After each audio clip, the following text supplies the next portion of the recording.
যে উইকেটে এবং ইন্ডিয়ার বোলিং লাইন আপের এগেনস্টে টি-20 ক্রিকেটে একেবারেই নতুন সাইফ হাসান 69 রান করতে পারলো, 3টা 4 5টা ছক্কা মারতে পারলো, 135.29 স্ট্রাইক রেটে ব্যাট করতে পারলো, সেই উইকেটে বাংলাদেশের অন্য কোনো ব্যাটার আর দাঁড়াতেই পারলো না। শুধুমাত্র পারভেজ হোসেন ইমন ডাবল ডিজিটে পৌঁছতে পেরেছেন, আর সবাই ফেল করেছেন, আর কেউ ডাবল ডিজিটে পৌঁছতে পারেনি, যার কারণে বাংলাদেশ 127 রানে অল আউট হয়ে গেল, গুটিয়ে গেল এবং ম্যাচটা বাংলাদেশ হেরেছে 41 রানে। এবং ভুলে ভরা ক্রিকেট এদিন বাংলাদেশ খেলেছে ইন্ডিয়ার বিপক্ষে। ভুলে ভরা ক্রিকেট সেটা নিয়ে যদি আমরা আলোচনা করি, প্রথমত হচ্ছে একাদশ। তাসকিন আহমেদ কেন এই ম্যাচে একাদশে নেই? টি-20 ওয়ার্ল্ড কাপেও ইন্ডিয়ার এগেনস্টে ম্যাচে তাসকিন আহমেদকে একাদশে দেখা যায়নি এবং এদিনও তাকে আমরা প্লেইং 11-এ দেখলাম না। কেন? এখন হতে পারে যে ওয়ার্কলোড ম্যানেজমেন্টের কারণে তাকে রেস্ট দেওয়া হয়েছে পাকিস্তানের বিপক্ষে বাংলাদেশের সেমিফাইনাল, সুতরাং সেই ম্যাচের জন্য তাকে রেস্ট দেওয়া হয়েছে, সেটা নয় বুঝলাম, কিন্তু শেখ মাহাদি কেন তাহলে একাদশে নেই? শেখ মাহাদি আগের ম্যাচেও দারুণ বল করেছে, সেই শেখ মাহাদিকে কেন আসলে ড্রপ করা হলো, কী কারণে করা হলো সেটা আসলে কোনোভাবেই বোধগম্য হলো না। তো সেই জায়গাগুলোতে সাইফুদ্দিনকে আনা হয়েছে, কিংবা পারভেজ হোসেন ইমন খেলেছেন লিটন কুমার দাসের জায়গাতে, অর্থাৎ যে চেঞ্জ করা হয়েছে সেই চেঞ্জ খুব একটা এফেক্টিভ হয়নি। এবার আসি পাওয়ার প্লেতেই মূলত ইন্ডিয়া রান তুলে ফেলেছিল 72 কোনো উইকেট না হারিয়ে, তো সেখানেই তো বাংলাদেশ আসলে ম্যাচ হেরে গেছে, ওখানেই হেরে গেছে। এবং ইন্টারেস্টিং ব্যাপার হচ্ছে পাওয়ার প্লেতে তানজিম সাকিব এত ভালো দুটো ওভার করেছিলেন, অর্থাৎ এই যে 6 ওভার, এই 6 ওভারের ভিতরে তানজিম সাকিব যে 2 ওভার করেছে সেই 2 ওভারে রান এসছে মাত্র 10, অর্থাৎ বাকি 4 ওভারে 62 রান দিয়েছে বোলাররা, বাকি যে 4টা ওভার 15-এর উপরে প্রত্যেকে রান দিয়েছে। সাইফুদ্দিন পাওয়ার প্লের ওভারে দিয়েছে 17 রান, মুস্তাফিজ পাওয়ার প্লের ওভারেতে দিয়েছে 17 রান। তো ওখানেই আসলে যা ঘটার ঘটে গেছে। নাসুম প্রথম 2 ওভারে দিয়েছেন 28 রান, জাকেরের ভুল ক্যাপ্টেন্সি। তানজিম সাকিব পাওয়ার প্লেতে এত ভালো 2টা ওভার করার পর তাকে কেন বোলিং থেকে সরিয়ে নিতে হবে? কেন পাওয়ার প্লেতে তাকে দিয়ে আর একটা ওভার করানো হবে না, যেভাবে করে জাসপ্রীত বুমরাকে দিয়ে পাওয়ার প্লেতে 3 ওভার করিয়ে নেয় ইন্ডিয়া? তো কেন, কি কারণে তার ওভার আসলে রেখে দিতে হবে সেটা আমার কাছে বোধগম্য হলো না। এটা গেল 1। 2, যখন 6 বোলিং অপশন হিসেবে সাইফ হাসানকে বোলিংয়ে আনা হলো, দারুণ 2টো ওভার করে সাইফ যখন রানের চাকাটাকে কিছুটা টেনে ধরার চেষ্টা করছেন, তারপরেই তাকে বোলিং থেকে আসলে সরিয়ে দেওয়া হলো। কী কারণে?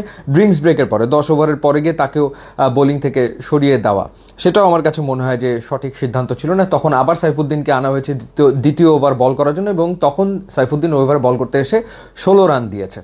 তো এই যে ভুলগুলো করেছে জাকের আলী অনিক, সে রেগুলার ক্যাপ্টেন না, সুতরাং সে ভুল আসলে করতেই পারে।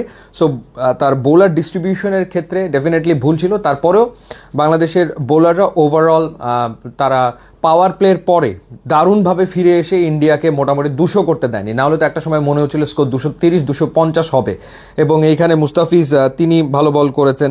এরপরে তানজিম সাকিবের কথা তো বললাম, শেষ ওভারটা বাদ দিলে প্রথম 3 ওভারে মাত্র 15 রান তিনি আসলে দিয়েছিলেন। রিশাদ হোসেন তিনি 2টো উইকেট নিয়েছেন, 3 ওভারে 27 রানে 2 উইকেট তিনি নিয়েছেন। রান আউটটা তো দেখার মতো ছিল, অভিষেক শর্মাকে যে রান আউটে তিনি থামালেন সেটা দেখার মতো ছিল, কোনো সন্দেহ আসলে নাই।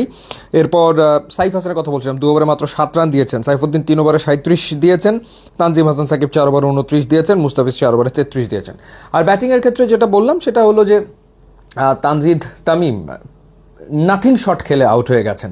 এরপরে আমরা দেখলাম যে পারভেজ হোসেন ইমন যখন জাসপ্রীত বুমরা বল করছিল তিনি রীতিমতো অসহায় বোধ করছিলেন। তার যে অ্যাওয়ে সুইংগুলো আসলে হচ্ছিল, ব্যানানা সুইং যেগুলো হচ্ছিল, সেগুলো তো ব্যাটেই কানেক্ট করতে পারছিলেন না, এই হলো অবস্থা। শেষমেশ কিছু সুইপ শট খেলেছে আর মেরেছেন স্পিনারদের এগেনস্টে, কিন্তু স্পিনারদের এগেনস্টে শুধুমাত্র ওই সুইপ শট খেললে আসলে রান করা সম্ভব না, এবং সিঙ্গেল নেওয়াটা জরুরি, স্ট্রাইক রোটেট করাটা জরুরি, যেটা বাংলাদেশের ব্যাটাররা আসলে করতে পারেনি।